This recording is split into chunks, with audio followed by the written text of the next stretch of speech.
Man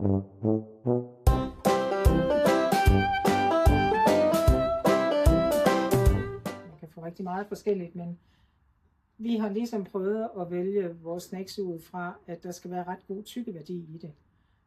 Nogle snacks, det er knas, så de spist, og det har hunden ikke den samme gavn af, som hvis de kan få lov til at ligge og slikke og tykke, og altså det frigiver simpelthen nogle stoffer i hjernen, som virker beroligende. Og derfor så kan vi godt lide, at de har noget, som tager tid, og noget, som de kan ligge og hygge sig med, fordi det er også med til at nedbringe stress. Så der er sådan lidt forskellige. Hundene kan jo godt have forskellige præferencer, ligesom vi også kan. Så der er sådan lidt, til alle typer hunde, også store og små.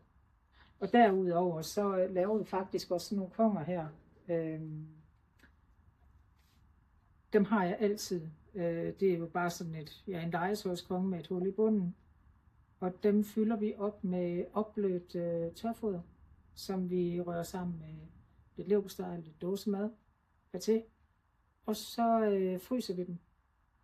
Så det kan vi også bruge til hundene, og det er de også mega glade for. Og især dage, hvor det er møgvejr, og de ikke rigtig har lyst til at være så meget ude som ellers, så er det super at give dem sådan en konge. De får dem direkte fra fryseren, fordi så skal der bruges lang tid på at slikke og pille, og de tømmer dem fuldstændigt.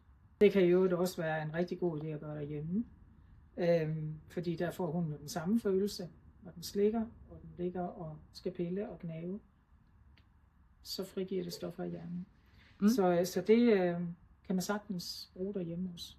De her forskellige ting, hvordan ved jeg, om det er sådan noget, der er hurtigt, at den er skidt væk, eller om det er noget, der har en høj tykkeværdi? Det kommer jo lidt an på den enkelte hund, kan man sige. Men vi ved jo, hvad der er hurtigt væk. Og det er jo nærmest kun kaninørerne. Ellers så er der rimelig god tykkeværdi i resten. Det er ikke sådan noget, de bare siger knas, og så er det spist.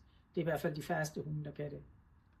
Så det kan jeg godt købe med hjem herudefra, når jeg alligevel er ude med min hund i pension eller på dagsbesøg? Ja, det kan du sagtens. Men og man er i øvrigt også velkommen til at medbringe sine egne snacks, fordi man kan sagtens have erfaring for, at ens hund kun tåler nogle bestemte ting, og det må man gerne medbringe, så tildeler vi det under opholdet. Så der er ikke en købesvang. Hvis nu min hund ikke har erfaring med sådan nogle forskellige tykke ting, er der så noget ved det, der kan være farligt? Eller? Nej, forhåbentlig er det ikke farligt. Altså, men det er rigtigt, at de kan godt reagere i maverne, hvis ikke de er vant til at få tykke ben overhovedet. Så der tænker jeg jo også, at man skal sådan forsøge sig lidt forsigtigt frem.